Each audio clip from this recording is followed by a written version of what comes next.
আজ দুপুরে রাজশাহী বিশ্ববিদ্যালয় সিনেট ভবনের মিলনায়তনে সিএসটি রিসার্চ ফাউন্ডেশনের উদ্যোগে এই সেমিনার অনুষ্ঠিত হয়।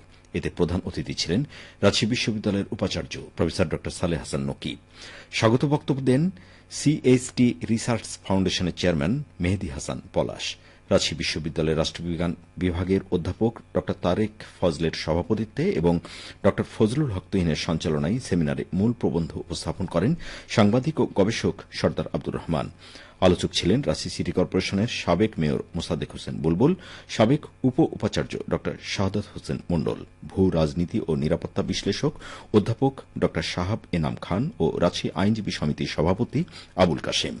বক্তারা বলেন, পার্বত্য চট্টগ্রাম অঞ্চলে বসবাসরত উপজাতীয় জনগোষ্ঠী সহ দেশের প্রতিটি নাগরিকের মৌলিক অধিকার নিশ্চিত করা রাষ্ট্রের দায়িত্ব। ভূমি বিরোধ সহ অন্যান্য দীর্ঘমেয়াদী সমস্যার সমাধানে আলাপ আলোচনার মাধ্যমে সমঝোতার পথ খোঁজার আহ্বান জানান তারা।